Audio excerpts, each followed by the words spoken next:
मेरी माँ ने कभी पापा के सामने खूब साज सिंगार नहीं किया था। वो खुद को हर वक्त मैली और गंदी सी हालत में रखती थी। मगर फिर भी मेरे पापा माँ पर जान छिड़कते थे। एक दिन अचानक पिताजी का देहांत हुआ, तो उसी दिन पहली बार मैंने माँ को सजे संवरे देखा था। वो पापा की अर्थी के पास बैठकर दुख मनाने की बजाय जैसे खुशियां मना रही थी। लेकिन जब पिताजी का अंतिम संस्कार किया गया, तो मुझे अचानक उनकी वसीयत याद आ गई। उन्होंने मुझसे कहा था कि उन्हें अपनी जान से प्यारी पत्नी की तस्वीर के साथ ही अंतिम विदाई देना। मैंने वैसा ही किया, लेकिन जैसे ही मैंने वो तस्वीर पिता के ऊपर रखी, मेरे पैरों तले से जमीन खिसक गई। मेरे पिता की शादी उनकी पसंद से हुई थी, ना कि उनके घर वालों की पसंद से। अगर उनके घर वालों की पसंद इसमें शामिल होती, तो वे कभी भी एक दूसरे के नहीं हो सकते थे। इसलिए उन्होंने घर वालों को छोड़कर एक दूसरे के प्यार को अपना लिया। स्कूल के जमाने से ही मेरे पापा माँ की खूबसूरती के दीवाने थे। शुरू शुरू में तो उन्होंने ये मोहब्बत अपने दिल में ही छुपा कर रखी थी। मेरे पिता चुपचाप माँ को देखा करते थे, मगर उन्होंने कभी भी माँ से अपनी मोहब्बत का इजहार करने की हिम्मत नहीं की। स्कूल के बाद कॉलेज में भी माँ की खूबसूरती के चर्चे पूरे कॉलेज में थे। बहुत सारे लड़कों ने माँ की खूबसूरती पर मर मिटने के बाद उन्हें प्रपोज किया, लेकिन माँ ने किसी को भी घास नहीं डाली। पिताजी ने एक दिन मौका देखकर माँ को शादी के लिए प्रपोज कर दिया, ये जाने बिना कि दोनों के घर वाले एक दूसरे के जानी दुश्मन थे। माँ ने पिताजी को इनकार कर दिया। मेरी माँ, जो पिताजी के जज्बातों को बहुत अच्छे से जानती थी, इस बात से बेखबर थी कि माँ के इनकार की वजह से पापा पर क्या बीतेगी। मेरे पापा ने पूरे कॉलेज के सामने माँ का हाथ पकड़ते हुए कहा, रजनी, याद रखना, तुम सिर्फ मेरी हो। अगर तुमने मेरे अलावा किसी दूसरे के बारे में सोचा भी, तो तुम नहीं जानती मैं क्या कर बैठूंगा। माँ एक झटके से पिताजी से अपना हाथ छुड़ाते हुए खूंखार निगाहों से उनकी तरफ देखते हुए बोली, जाकर पहले अपने घर वालों को तो मना लो। पिताजी बोले, तुम मेरे घर वालों की फिक्र मत करो। मेरी खुशी के लिए वे तुम्हें, यानी अपनी दुश्मन की बेटी को भी अपना लेंगे। पूरा कॉलेज अजीब नजरों से माँ और पिताजी की तरफ देख रहा था, मगर पिताजी के सर पर तो माँ की मोहब्बत का नशा सवार था। उन्हें लोगों की फिक्र ही कहाँ थी। उन्होंने तो जैसे तैसे करके माँ को हासिल करने के लिए ठान लिया था, और इसके लिए वे अपने घर वालों को भी छोड़ने के लिए तैयार थे। रात के खाने पर पिताजी ने दादा दादी से माँ के बारे में बात की। मैं रजनी को पसंद करता हूँ और उससे शादी करना चाहता हूँ। पिताजी की ये बात सुनकर दादाजी भड़क उठे। राजेश, ये तुम क्या बकवास कर रहे हो? वो हमारे दुश्मन की बेटी है। मैं कैसे अपने दुश्मन की बेटी को अपने घर की बहू बना सकता हूँ? तुम्हारे लिए यही बेहतर है कि तुम उस लड़की का ख्याल अपने दिमाग से निकाल दो, वरना मैं तुम्हें इस घर और इस जायदाद से बेदखल कर दूंगा। फिर मुझसे शिकायत मत करना। और तुम जानते हो, मैं जो फैसला कर लेता हूँ वो अटल होता है। दादाजी टिश्यू से अपना हाथ साफ करते हुए बोले, तो पापा ने कहा, ठीक है, फिर आप अपने फैसले पर कायम रहिए। मैं भी तो आपका ही बेटा हूँ। मैं भी देखता हूँ कि मुझे उसे अपनाने से कौन रोकता है। रजनी अब मेरी मोहब्बत ही नहीं, बल्कि मेरी जिद बन चुकी है। पिताजी ने दादी से कहा, अम्मा, आप ही समझाइए इन्हें। ये ना हो कि अपने बेटे से हाथ धो बैठें। क्या आप लोग मेरी खुशी के लिए इतना भी नहीं कर सकते? मैं ये नहीं कह रहा कि आप मेरा रिश्ता लेकर अपने दुश्मन के घर जाएं। मैं तो बस ये कह रहा हूँ कि आप रजनी को अपना लें और उसे इस घर में लाने पर मेरी जिम्मेदारी है। दादाजी ने गरजदार आवाज में कहा, बस करो राजेश, मैं इससे आगे एक और शब्द भी नहीं सुनूंगा। अपने दुश्मन की बेटी को मैं इस घर में कैसे बर्दाश्त कर सकता हूँ? उसे देखकर मेरा खून खौल उठता है, और मैं इस घर में बिल्कुल भी ऐसा माहौल नहीं चाहता। इसलिए तुम्हारे लिए यही बेहतर है कि अपना फैसला बदल लो। वैसे भी तुम्हारे लिए लड़कियों की कोई कमी नहीं है। उस लड़की के अलावा तुम जिस लड़की से कहोगे, मैं तुम्हारी शादी करवा दूंगा। अगले दिन पापा कॉलेज गए और वो घर से ये इरादा करके निकले थे कि वे माँ को लेकर यहाँ से बहुत दूर चले जाएंगे, जहाँ न पिताजी के घर वाले होंगे और न माँ के। वे दोनों एक दूसरे के साथ अपनी एक नई जिंदगी शुरू करेंगे। उसी दिन पिताजी ने माँ को पूरे कॉलेज में ढूंढा। जब माँ नहीं मिली तो वे सीधा उनके घर चले गए। माँ के घर का माहौल पिताजी के घर के माहौल से बिल्कुल मिलता जुलता था। जहाँ एक तरफ दादाजी के सीने में माँ के घर वालों के खिलाफ नफरत की आग थी, तो दूसरी तरफ माँ के घर वाले भी पिताजी के घर वालों के खून के प्यासे थे। वे पिताजी को देखते ही भड़क उठे। मेरे नाना ने पिताजी का गिरेबान पकड़ते हुए बोला, तुम्हारी हिम्मत कैसे हुई मेरी बेटी पर गंदी नजर डालने की? और तुम लोगों ने ये सोच भी कैसे लिया कि मैं अपनी बेटी की शादी तुम जैसे लोगों में करूंगा? पापा ने अपना गिरेबान छुड़ाते हुए कहा, शादी तो मैं रजनी से ही करूंगा। हम एक दूसरे को पसंद करते हैं, चाहे तो आप रजनी से ही पूछ लीजिए। मगर माँ अपनी नजरें झुकाए खड़ी थी। नाना जी बोले, ये मेरी बेटी है, ये तुम जैसे इंसान को पसंद तो क्या, तुम्हारी तरफ देखना भी गवारा नहीं करेगी। पिताजी ने कहा, रजनी तुम खामोश क्यों हो?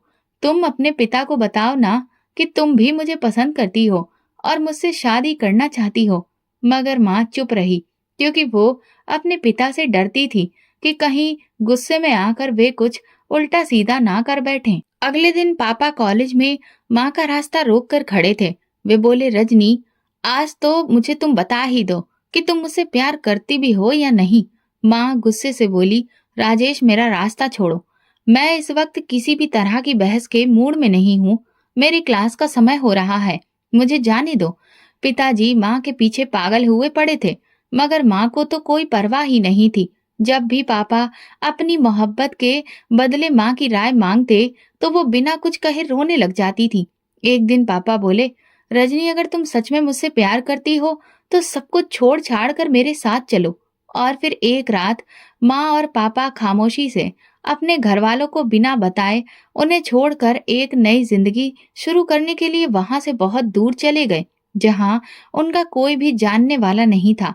माँ पिताजी के घर छोड़ने के बाद नाना और दादाजी की दुश्मनी भी खत्म हो गई।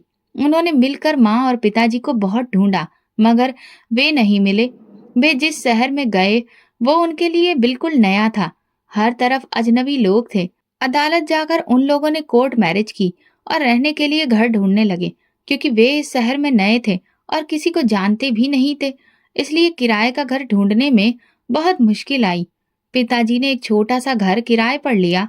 वे बोले, रजनी अभी फिलहाल हमें यहीं रहना पड़ेगा, जब तक किसी अच्छी जगह पर रहने का ठीक ठाक बंदोबस्त नहीं हो जाता। मैं जानता हूँ कि इस घर में एडजस्ट करना बहुत मुश्किल होगा, लेकिन बहुत जल्दी कोई अच्छा सा घर ले लूंगा। माँ ने मुस्कुराकर सिर हिला दिया।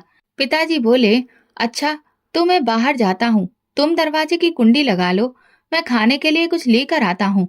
माँ घबराते हुए बोली, लेकिन मैं यहाँ अकेले कैसे रहूंगी? पिताजी ने कहा, कुछ देर की ही तो बात है, मैं अभी वापस आ जाऊंगा। खाने के बाद मार्केट चलेंगे, जो भी सामान लेना होगा वो ले आएंगे। अभी माँ और पिताजी की शादी के शुरू के दिन थे। पिताजी ने ध्यान दिया कि माँ कुछ उदास सी रहती हैं। कई बार उन्होंने माँ से पूछा, रजनी क्या तुम शादी से खुश नहीं हो या फिर तुम्हें अपने घर वालों की याद आती है? तो उन्होंने मुस्कुराते हुए कहा, नहीं राजेश, ऐसा कुछ भी नहीं है, मैं शादी से खुश हूँ। और रही बात घर वालों की, तो उनकी याद तो आएगी ही ना। मेरा बहुत मन करता है कि मैं जाकर अपने मम्मी पापा से मिलूं, मगर मैं ये भी जानती हूँ कि अगर मैं वहां गई तो वे मुझे जिंदा नहीं छोड़ेंगे। आखिरकार मैंने उनकी इज्जत पैरों तले रौंद दी है, ऐसी बेटी को कोई देखना भी गवारा नहीं करेगा।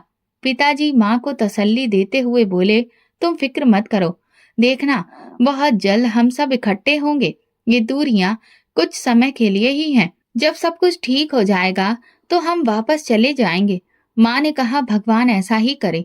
जब तक पिताजी खाना लेकर लौटे तब तक माँ ने पूरे घर की सफाई कर ली। अभी माँ किचन की सफाई करने में व्यस्त थी कि दरवाजे पर दस्तक हुई। माँ डस्टिंग वाला कपड़ा वहीं छोड़कर दरवाजा खोलने गई। जैसे ही उन्होंने दरवाजा खोला, पिताजी अंदर का नजारा देखकर हैरान रह गए। पूरा घर शीशे की तरह चमक रहा था।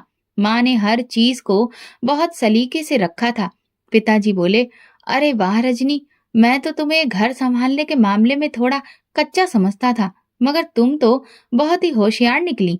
ऐसा लग ही नहीं रहा कि ये वही घर है। हर तरफ गंदगी थी, अब तो पूरा घर ऐसा चमक रहा है जैसे ये कभी गंदा था ही नहीं। लेकिन सिर्फ एक चीज की कमी है। माँ बोली, वो क्या?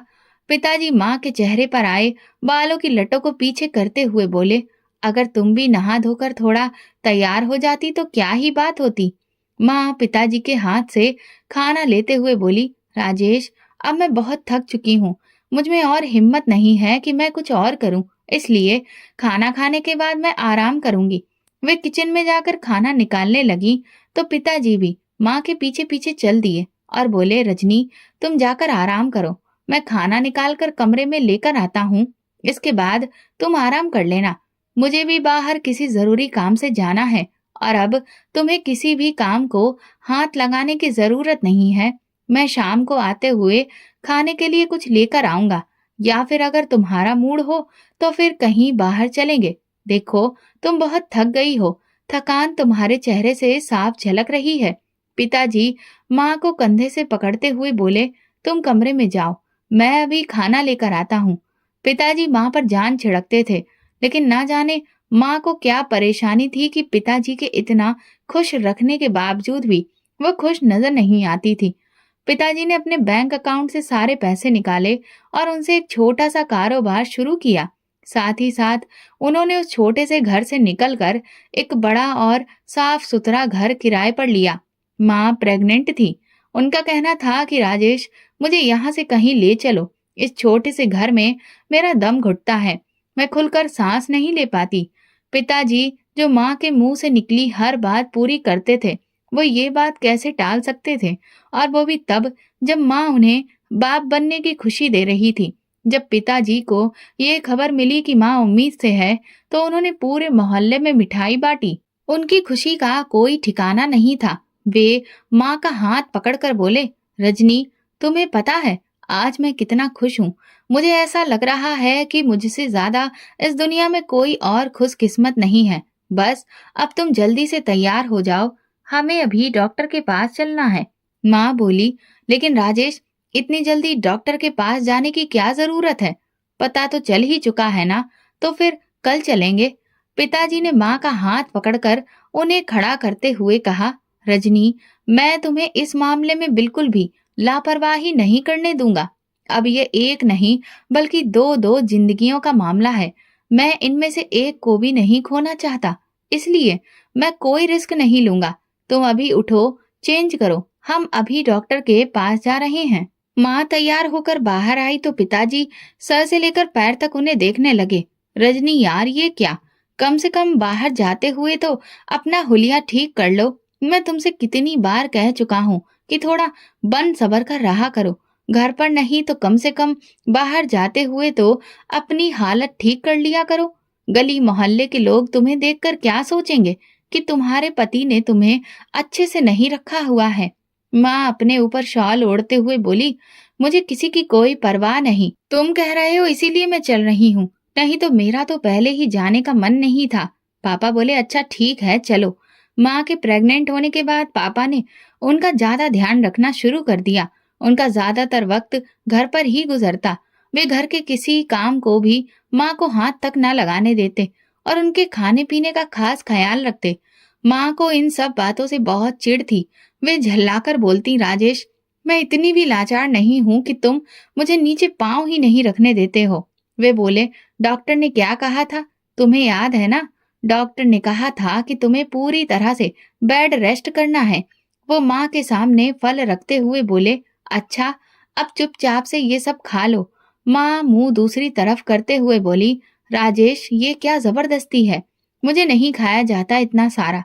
पिताजी ने कहा, खाना तो पड़ेगा, अपने लिए ना सही तो इस नन्ही सी जान के लिए जो तुम्हारे अंदर पल रही है। पापा अक्सर बातों ही बातों में माँ को कहते कि वे खुद को साफ सुथरा रखें, लेकिन माँ बजाय पापा की बात पर ध्यान देने के उल्टा उन्हें ही सुनाती।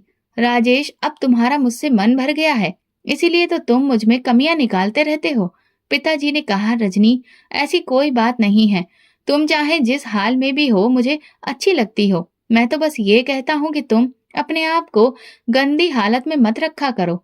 बल्कि तैयार होकर रहा करो। अपने लिए नहीं तो अपने पति के लिए ही। माँ अपने बालों का जूड़ा बनाते हुए बोली, ये लो, मैंने बाल समेट लिए, अब तो खुश हो? पिताजी माँ को मोहब्बत भरी नजरों से देखते हुए बोले, खुश तो मैं उस दिन से ही हूँ जिस दिन से तुम मेरी जिंदगी में शामिल हुई थी। 9 महीने पूरे होने के बाद जब मैं इस दुनिया में आई तो मेरे पापा को दुनिया की हर खुशी मिल गई। जब उन्होंने मुझे पहली बार गोद में लिया तो उनकी आंखें खुशी से भर आईं। वे मुझे गोद में उठाकर माँ के पास लेकर बोले, रजनी, ये देखो, हमारी बेटी बिल्कुल तुम पर गई है। माँ मुंह दूसरी तरफ करके रोने लगी। पिताजी ने जब माँ की आंखों में आंसू देखे तो पूछने लगे, रजनी, तुम्हें क्या हुआ? तुम क्यों रो रही हो? क्या तुम खुश नहीं हो? भगवान ने तुम्हें बेटी के रूप में आशीर्वाद दिया है। वे माँ का चेहरा अपनी तरफ करते हुए बोले, इधर मेरी तरफ देखो। अरे देखो तो सही, क्या तुम अपनी बेटी से नहीं मिलोगी? देखो ये कितनी मासूम है। मेरी किलकारियां पूरे घर में गूंजने लगीं। मैं पापा की आंखों का तारा थी। मुझे देखकर वे दुनिया का हर काम भूल जाते, मेरी छोटी छोटी खुशियों का ख्याल रखते। एक दिन पापा कमरे में बैठे अपने कारोबार के हिसाब में व्यस्त थे और माँ किचन में खाना बना रही थी। मैं धीरे धीरे छत की सीढ़ियों की तरफ चढ़ने लगी। एकदम से मेरा पांव फिसला और मैं फर्श पर गिर गई। पिताजी अंदर से भागते हुए बाहर आंगन में आए। मेरे माथे से खून की बूंदें निकल रही थीं। मैं जोर जोर से रोने लगी। तभी माँ किचन से बाहर आई तो पिताजी चिल्लाने लगे, रजनी, तुम इतनी लापरवाह कैसे हो सकती हो? जब तुम्हें पता था कि बच्ची बाहर है तो तुम इसे मेरे पास छोड़ जाती। देखो तो ये कैसे रो रही है। वे मुझे फौरन डॉक्टर के पास ले गए। माँ पिताजी के सख्त लहजे से डर कर सहमी सहमी सी वहीं पर खड़ी रह गई, क्योंकि इससे पहले पिताजी ने कभी भी इस लहजे में माँ से बात नहीं की थी। जब पिताजी मेरी मरहम पट्टी करवा कर लाए तो मैं माँ को देखकर अपने दोनों हाथ फैलाने लगी। माँ ने मुझे गोद में लिया और कमरे में चली गई। पिताजी ने खाना बर्तनों में निकाला और कमरे में लाकर माँ के सामने रखते हुए बोले, सॉरी रजनी, ना जाने आज मुझे क्या हो गया था। रोहिणी की हालत देखकर मैं खुद पर काबू न पा सका और तुमसे उस लहजे में बात कर गया। माँ अपनी नजरें झुकाए अपने हाथों को घूर रही थी। पिताजी ने थोड़ी से पकड़कर माँ का चेहरा ऊपर किया। रजनी, माफ कर दो, वादा है आज के बाद कभी भी तुमसे इस तरह रूखे लहजे में बात नहीं करूंगा। मगर प्लीज तुम भी रोहिणी के मामले में थोड़ा ध्यान रखा करो। छोटी बच्ची है, तुम्हें और मुझे उसका मिलकर ध्यान रखना है। माँ इस बात से सहमत होते हुए खाना निकालने लगी। ऐसे ही मेरे बाद भगवान ने मेरे माँ बाप को एक और बेटी और एक बेटा दिया। अब हम 3 भाई बहन थे। परिवार बढ़ जाने की वजह से पिताजी ने दिन रात मेहनत करना शुरू कर दिया। उनका ज्यादातर वक्त अपने स्टोर पर गुजरता।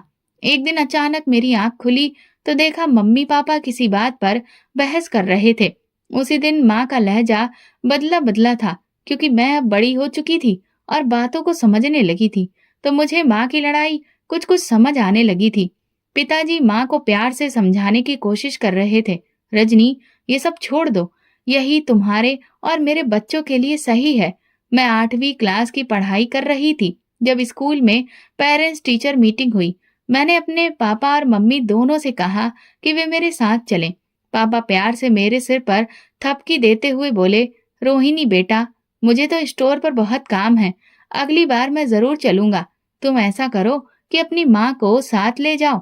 माँ, जो मेरे लिए नाश्ता बना रही थी, मुड़कर पिताजी की तरफ देखते हुए बोली, ठीक है, मैं रोहिणी के साथ चली जाऊंगी। पिताजी अपना बैग कंधे पर डालते हुए बोले, अच्छा, मैं जा रहा हूँ। तो माँ ने कहा, लेकिन राजेश, नाश्ता तो करते जाओ। पिताजी बोले, मैं पहले ही बहुत लेट हो चुका हूँ, इसलिए वहीं पर जाकर नाश्ता कर लूंगा। बस तुम जल्दी से रोहिणी के साथ चली जाओ। फिर वे स्टोर चले गए। माँ मुझे आवाज देते हुए बोली, रोहिणी, इधर आओ, तुम जल्दी से नाश्ता कर लो, मैं अभी तैयार होकर आती हूँ। कुछ ही देर में जब माँ कमरे से बाहर आई तो मैं माँ को देखती रह गई, क्योंकि आज से पहले मैंने माँ को इतना सजा संवरा कभी नहीं देखा था। मैंने तो हमेशा उन्हें मैले कुचले और गंदे कपड़ों में ही देखी रहती थी। पिताजी के 1000 बार कहने के बावजूद भी माँ खुद को साफ सुथरा नहीं रखती थी। इसके बावजूद भी पिताजी ने कभी भी माँ को तिरस्कार की नजर से नहीं देखा। माँ ने मुझे अपनी तरफ देखते हुए बोला, ऐसे क्या देख रही हो? मैंने अपने दोनों हाथ गालों पर रखकर कहा, माँ, आप कितनी सुंदर लग रही हैं। मेरी सारी सहेलियां आपको देखती रह जाएंगी। माँ बोली, अच्छा सुनो रोहिणी, तुम अपने पापा से इस बात का जिक्र मत करना कि मैं तुम्हारे स्कूल तैयार होकर गई थी, वरना वो गुस्सा होंगे। मैं अपने दिमाग पर जोर देते हुए सोचने लगी कि जहां तक मुझे याद है, पापा तो खुद माँ को सजने संवरने को कहते थे, फिर वो गुस्सा क्यों होंगे?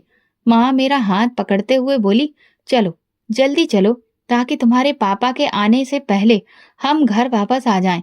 जब मैं और माँ स्कूल से आए तो माँ आते ही फिर से अपना वही पुराना हुलिया बना लेती, क्योंकि वो साफ सुथरे कपड़ों में पापा के सामने नहीं जाना चाहती थी।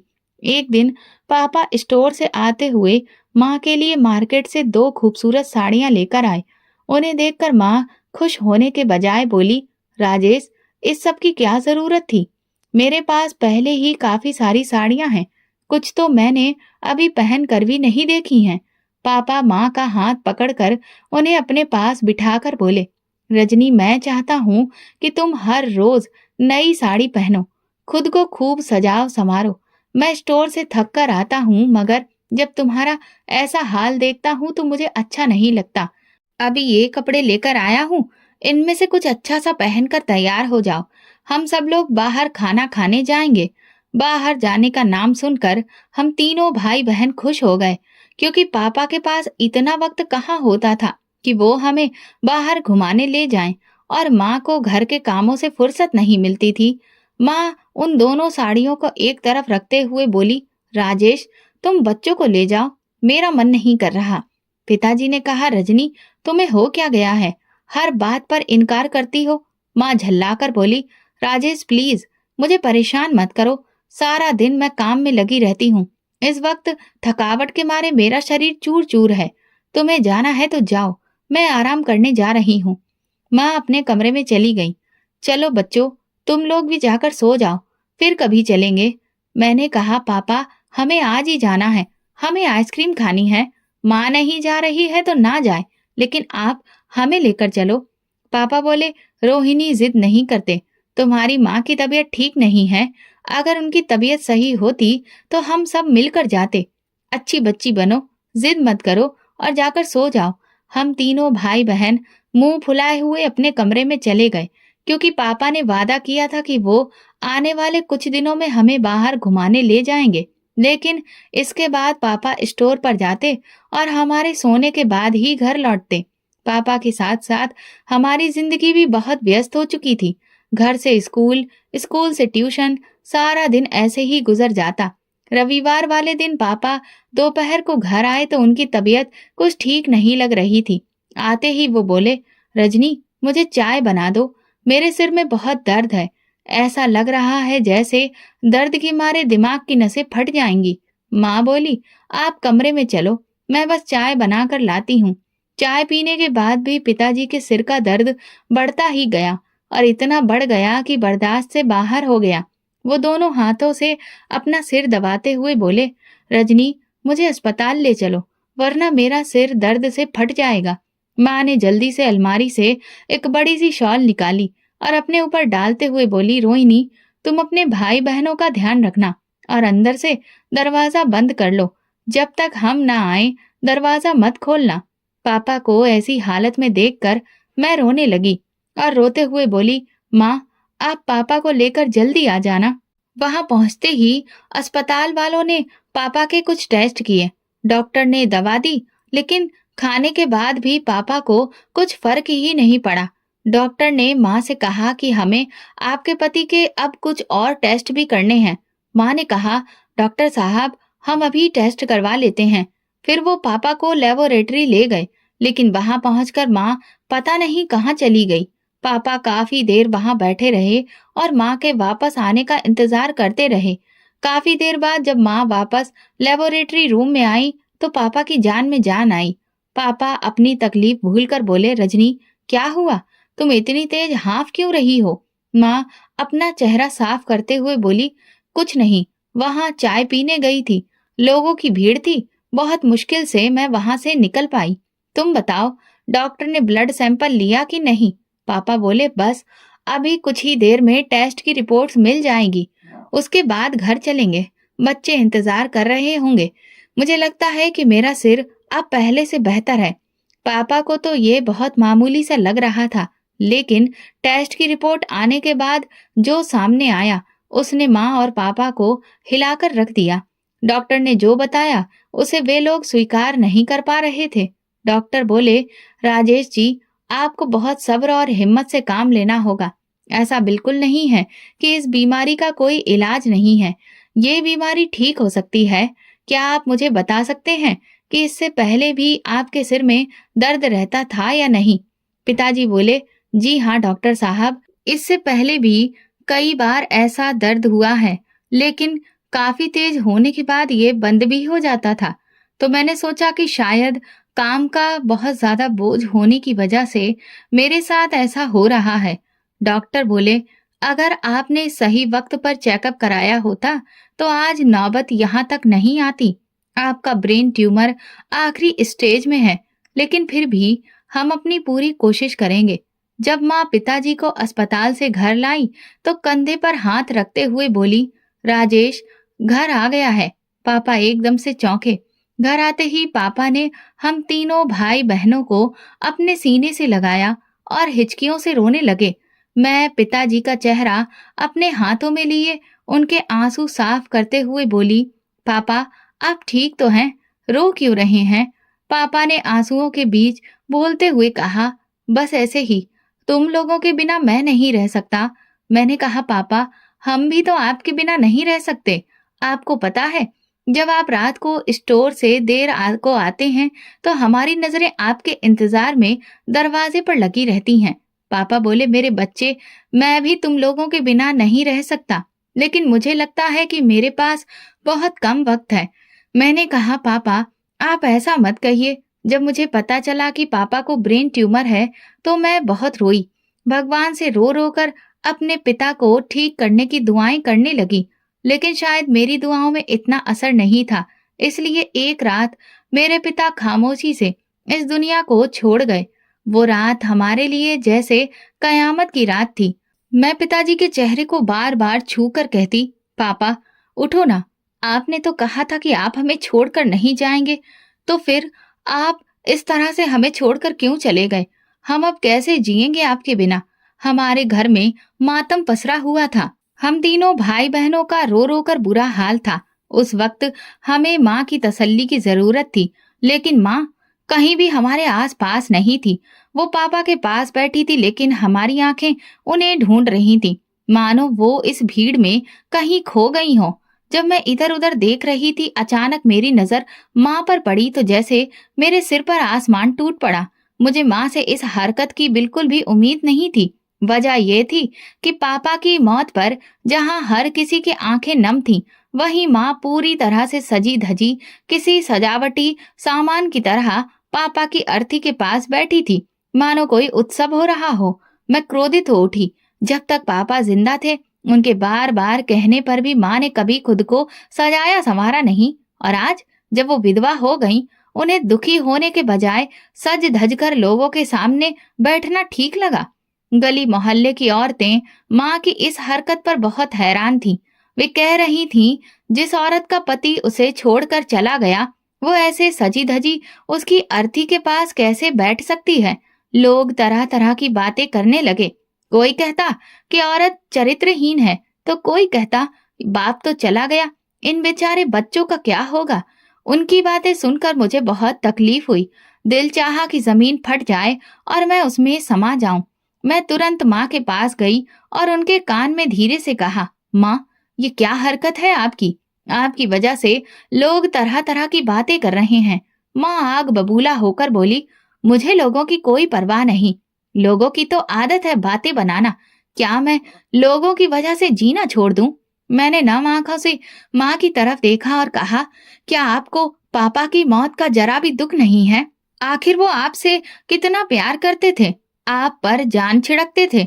आप जो भी कर रही हैं, उससे तो बिल्कुल भी नहीं लगता कि आपके पति के बिछड़ने का आपको कोई गम है।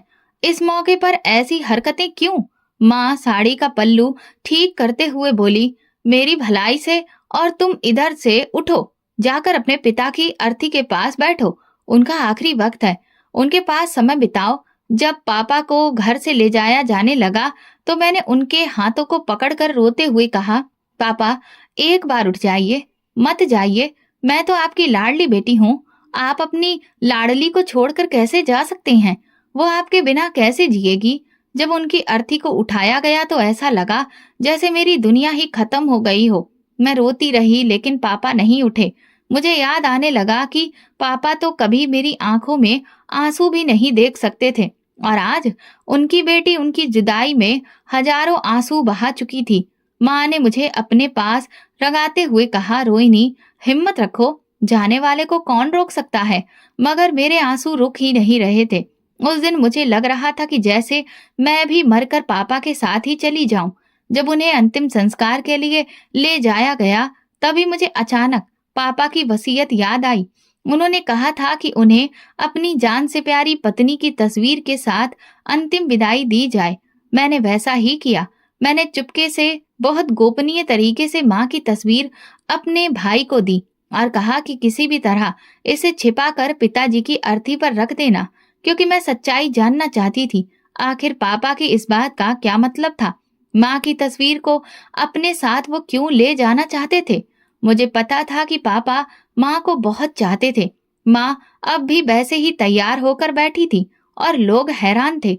मुझे कुछ होश नहीं था कि कौन आ रहा है, कौन जा रहा है। जब इतना बड़ा घाव लगता है तो इंसान दुनिया से बेगाना हो जाता है। मेरे कानों में पापा की आवाज गूंज रही थी। ऐसा लग रहा था जैसे वे घर के किसी कोने से आकर मुझे अपनी छाती से लगा लेंगे। मैं उदास आंखों से चारों ओर देख रही थी, शायद कहीं से पापा आ जाएं, मगर मैं नादान थी। जानती थी कि पापा वहां चले गए हैं जहां से कोई लौट कर नहीं आता। मैं भी रो रही थी। तभी माँ मेरे पास आकर बोली, बस करो रोहिणी, और कितना रोगी? तुम्हारे रोने से पापा वापस थोड़ी ना आ जाएंगे। ये आंसू बहाकर तुम उन्हें और खुद को ही तकलीफ दे रही हो। मैं बोली, क्या करूं? एक पल के लिए भी पापा का चेहरा मेरी आंखों से ओझल नहीं होता। वो मेरे पापा थे, इतनी जल्दी उन्हें कैसे भूल जाऊं? ठीक है, माँ बोली, भूले भूल न सको, लेकिन ये जख्म धीरे धीरे भर जाएंगे। मैंने माँ की ओर देखा और कहा, आप अपना ये रूप बदल लीजिए। ये सब देखकर मुझे बहुत दुख हो रहा है। पापा के होते हुए आपने ये सब कभी नहीं किया, और आज ही आपको ये सब करना था। अब मैं लोगों की बातें बर्दाश्त नहीं कर सकती। मैंने कहा। माँ बोली, आखिर तुम्हें दिक्कत क्या है लोगों से? तुम मेरे रूप से इतनी तकलीफ क्यों ले रही हो? लोगों को जो सोचना है सोचने दो। क्या वे कुछ कह देंगे तो मैं तैयार होना छोड़ दूंगी? मैंने कहा, माँ, अफसोस है मुझे कि पापा के जिंदा होते हुए आपने उनकी इच्छा कभी पूरी नहीं की। हमेशा गंदे कपड़ों में रहती थी। अब न जाने आप क्या साबित करना चाहती हैं। माँ उंगली उठाते हुए बोली, रोहिणी, तुम ज्यादा बदतमीज होती जा रही हो। ये सब तुम्हारे पापा के लाड़ प्यार का ही नतीजा है, जो तुम इस तरह से सर पर चढ़कर बोल रही हो। मैं खामोशी से माँ की बातें सुनती रही, क्योंकि अब मेरे नखरे उठाने वाला कोई नहीं था। मैं कमरे में बैठी थी और शाम होने का इंतजार कर रही थी, क्योंकि पापा ने कहा था कि मेरी पत्नी की तस्वीर मेरे साथ जलाई जाए और फिर शाम के वक्त चमत्कार देखना। मैंने वैसा ही किया। जैसे ही शाम हुई और दिया जलाया गया, तभी मेरे पैरों तले से जमीन खिसक गई। सारे मेहमान गली मोहल्ले वाले जा चुके थे, मगर जो कुछ मेरे सामने था उसे मैं बयान नहीं कर सकती थी। मैं सोचने लगी, क्या पापा सब कुछ पहले से ही जानते थे? अगर जानते थे तो उन्होंने कभी किसी को कुछ बताया क्यों नहीं? कम से कम मुझे तो बता सकते थे। मुझे ही क्यों नहीं बताया? माँ को तो रोक सकते थे, आखिर वो उनकी पत्नी थी। माँ को देखकर मैं गुस्से से लाल पीली हो रही थी, लेकिन माँ अपनी ही दुनिया में खोई थी। उन्हें मेरे आने की खबर तक नहीं हुई। मैंने कहा, माँ, क्या हो रहा है? आप यहाँ क्या कर रही हैं? आपको तो इस वक्त हमारे साथ होना चाहिए। हमें आपकी इस वक्त सबसे ज्यादा जरूरत है। मुझे देखकर माँ का रंग उड़ गया। वो एकदम बौखला कर बोली, रोहिणी, तुम यहाँ पर क्या कर रही हो? जाओ, जाकर आराम करो, मैं अभी आती हूँ। मैं सब कुछ अपनी आंखों से देखने के बाद चुपचाप वहां से आ गई और तब मुझे समझ आया कि पापा किस चमत्कार की बात कर रहे थे। ये हादसा न जाने कब उनकी जिंदगी में हो चुका था।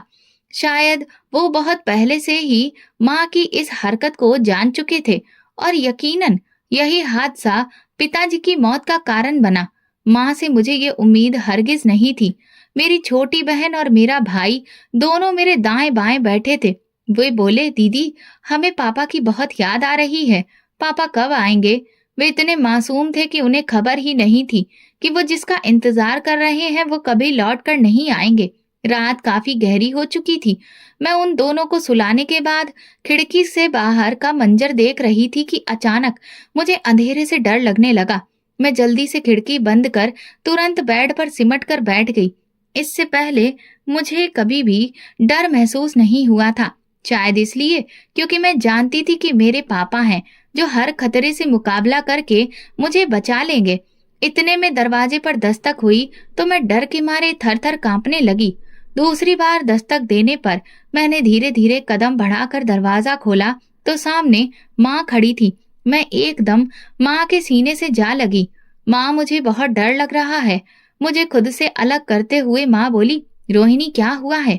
वो मेरे चेहरे पर आए बालों की लटों को पीछे करते हुए बोली, खुद को संभालो, अब तुम बच्ची थोड़ी हो जो ऐसे डर गई हो। मैं तो बस देखने आई थी कि तुम लोग सो रहे हो या नहीं। माँ जबरदस्ती मुस्कुराते हुए बोली, मुझे नींद आ रही है, ऐसा करो कि तुम भी सो जाओ, मैं सोने जा रही हूँ। मैंने कहा, माँ आज आप यहीं हमारे पास सो जाइए। माँ गुस्से से बोली, तुम कौन सी अकेली हो, वे दोनों भी तुम्हारे साथ हैं। दरवाजा बंद करो और आराम से सो जाओ। अगली सुबह मैं उठी तो घर में हर चीज मौजूद थी। सब कुछ वैसा ही था, बस अगर कोई नहीं था तो वो मेरे पापा थे। पिताजी के बिना घर सूना सूना लग रहा था। मुझे पापा की कमी शिद्दत से महसूस हो रही थी। माँ सुबह सवेरे ही कंधे पर शॉल ओढ़कर बोली, रोहिणी तुम अपने भाई बहनों का और घर का ख्याल रखना, मैं स्टोर पर जा रही हूँ। मैंने कहा, लेकिन आज तो पिताजी को गए दूसरा दिन है, लोग क्या कहेंगे? माँ बोली, एक तो तुम हर बात के बीच में लोगों को ले आती हो, तुम क्यों दूसरों के बारे में इतना सोचती हो? अब अगर मैं यूं घर पर हाथ रखकर बैठी रही तो ये घर कैसे चलेगा? और तुम लोगों की पढ़ाई लिखाई के खर्चे कहाँ से पूरे होंगे? इस सब के लिए तो मुझे स्टोर पर जाना ही पड़ेगा ना। अब अगर सारा काम नौकरों पर छोड़ दिया तो एक हफ्ते में स्टोर खाली हो जाएगा और हम लोगों को दो वक्त की रोटी के लिए भी तरसना पड़ेगा। इसलिए मैं जो कह रही हूँ वो करो, मैं जल्दी ही वापस आ जाऊंगी। सारा दिन हम तीनों माँ के आने का इंतजार करते रहे, लेकिन वो शाम के वक्त लौटी। माँ को देखते ही मैं किचन में घुस गई। उस दिन पहली बार मैंने खाना बनाया। मैं बोली, फ्रेश हो जाइए माँ, मैं आपके लिए खाना लाती हूँ। माँ बोली, तुम लोगों ने खाना खा लिया? मैंने हाँ में सिर हिलाया तो वो कहने लगी, मैंने भी बाहर से खाना खा लिया है, इसलिए तुम लोग खाना वगैरह छोड़ो और जाकर सो जाओ। अभी हम लोगों को कमरे में गए हुए कुछ ही देर हुई थी कि तभी बाहर से किसी के चिल्लाने की आवाजें आने लगी। वो एक मर्दाना आवाज थी और इतनी ऊंची थी कि उसके आगे माँ की आवाज दब रही थी। मैं अपने बहन भाइयों से बोली, तुम लोग यहीं पर रुको, मैं अभी आती हूँ। दरवाजा अंदर से बंद कर लो और जब तक मैं ना आऊं दरवाजा बिल्कुल भी मत खोलना। ये आवाज हमारे घर के पिछले हिस्से से आ रही थी। मैं धीरे धीरे वहां पहुंची तो मेरे सामने वही नजारा था। माँ उस आदमी के साथ खड़ी हुई बातें कर रही थी। न जाने वे दोनों किन बातों में उलझे थे। वो आदमी माँ से बोला, अगर तुमने ऐसा नहीं किया तो फिर मैं तुमसे शादी नहीं करूंगा। माँ बोली, प्लीज भगवान के लिए मेरे साथ ऐसा मत करो, मैं पहले ही तुम्हें इतना कुछ दे चुकी हूँ। तो वो आदमी बोला, तो मैं कब तुमसे स्टोर लेने का कह रहा हूँ, मैं तो बस ये कह रहा हूँ कि ये स्टोर मेरे नाम पर कर दो, उसके बाद हम शादी कर लेंगे। जो मेरा होगा वो तुम्हारा भी तो होगा ना। माँ चीख कर बोली, हरगिज नहीं, ये मेरे बच्चों का अधिकार है और मैं उनका अधिकार उनसे बिल्कुल नहीं छीनूंगी। वो आदमी सख्त लहजे में बोला, अच्छा तो अपना स्टोर अपने पास रखो, आज के बाद तुम्हारा और मेरा कोई रिश्ता नहीं। माँ उसकी शर्ट को खींचते हुए बोली, प्लीज मुझे छोड़कर मत जाओ। माँ उस आदमी के सामने भीख मांग रही थी। मगर उसने माँ की एक भी बात नहीं सुनी और फिर वो वहां से चला गया। मेरे पास शब्द नहीं थे कि मैं माँ को किस तरह से तसल्ली देती। माँ घुटनों के बल बैठकर जमीन पर रो रही थी। मैंने उनके कंधे पर हाथ रखा। वो मुझे देख कर रोने लगी और बाहर की ओर इशारा करके बोली, वो मुझे छोड़कर चला गया सिर्फ इसलिए कि मैंने स्टोर उसके नाम पर नहीं किया, क्योंकि मैं अब उसकी नीयत को साफ तौर पर जान चुकी थी। माँ मेरे गले लगकर फूट फूट कर रोने लगी। बोली, रोहिणी, मुझे माफ कर दो। मैंने तुम्हारे साथ साथ तुम्हारे पापा की भी मैं मुजरिम हूँ। मैंने कहा, माँ, ये सब कब से चल रहा है? आप कब से इस आदमी को जानती हैं? माँ बोली, मैंने तुम्हारे नाना नानी के खिलाफ जाकर तुम्हारे पापा से शादी की। हम दोनों सब कुछ छोड़कर एक नई जिंदगी शुरू करने के लिए यहाँ आए थे। मैं नहीं जानती थी कि तुम्हारे पापा के बाद भी मुझे किसी से मोहब्बत हो सकती है। अंकित मकान मालिक का बेटा था। वो बहाने से घर आता और बातों बातों में मुझे उसने अपने जाल में फंसा लिया। हर हफ्ते वो कोई ना कोई बहाना करके मुझसे भारी रकम लेता। तुम्हारे पैदा होने के बाद से मुझे तुम्हारे पापा में कोई दिलचस्पी नहीं रही। मैं खुद को गंदा और बिखरा हुआ रखती थी ताकि तुम्हारे पापा मेरे पास ना आए, उन्हें मुझसे घिन हो। मैं अंकित की मोहब्बत में पागल हो चुकी थी और ये बात तुम्हारे पापा पहले ही समझ चुके थे। इसके बावजूद उनकी मोहब्बत में कभी कोई कमी नहीं आई। वो आज भी मुझे उतनी ही शिद्दत से चाहते थे और एक मैं बदनसीब थी जो उनकी मोहब्बत को ठुकराती रही, उस इंसान के पीछे भागती रही जिसे सिर्फ दौलत की भूख थी और कुछ नहीं। तुम्हें पता है आज अंकित मुझसे क्या मांग रहा था? वो स्टोर के कागजात मांग रहा था और कह रहा था कि स्टोर मेरे नाम पर कर दो, तभी मैं तुमसे शादी करूंगा। जब मैंने उससे कहा कि ये स्टोर मैं तुम्हारे नाम बिल्कुल नहीं करूंगी, ये मेरे बच्चों का हक है, तो वो भड़क उठा और चिल्लाने लगा। रोहिणी, अगर हो सके तो मुझे माफ कर दो। मैं अब खुद से नजरें मिलाने के काबिल नहीं रही। मैंने कहा, माँ, जो गलती आपसे हो चुकी है उसे मत दोहराइए। और फिर गलतियां तो इंसान से ही होती हैं। बस मुझे एक बात का दुख रहेगा कि आपने पापा जैसे सच्चे और प्यार करने वाले इंसान के साथ बेवफाई की। वो तो बस आपको देखकर ही जीते थे। माँ शर्मिंदा होती हुई मेरे सामने हाथ जोड़कर खड़ी थी। उन्होंने कहा, मैं तुम सबकी गुनाहगार हूँ। जो गुनाह मैंने किया शायद भगवान भी मुझे माफ ना करे। मैंने एक लालची इंसान के लिए अपना पूरा घर तबाह कर लिया। माँ अपने हाथों की ओर देखते हुए बोली, देखो रोहिणी, आज मैं खाली हाथ खड़ी हूँ। शायद ये भगवान की तरफ से मुझे सजा मिली है, लेकिन आज से मैं सच्चे दिल से ये प्रण लेती हूँ कि अब दोबारा कोई गुनाह नहीं करूंगी, बल्कि अपने बच्चों का हौसला और सहारा बनूंगी। माँ ने रोजाना स्टोर पर जाना शुरू कर दिया था और फिर हमारी मेहनत का नतीजा था कि स्टोर ने बहुत जल्द सुपर स्टोर का दर्जा हासिल कर लिया। काम के साथ साथ माँ हम बहन भाइयों का भी बहुत अच्छे से ध्यान रखती थी। उन्होंने कभी हमें पापा की कमी महसूस नहीं होने दी। अभी जब कभी मैं सोचती हूँ तो मेरी आत्मा कांप जाती है कि अगर माँ सही रास्ते पर नहीं आती तो हम बहन भाइयों का क्या होता। हमें शायद सौतेले बाप के जुल्म को सहना पड़ता। मैं भगवान की शुक्रगुजार हूँ कि जिन्होंने वक्त रहते मेरी माँ को सद्बुद्धि दी और समझ दी।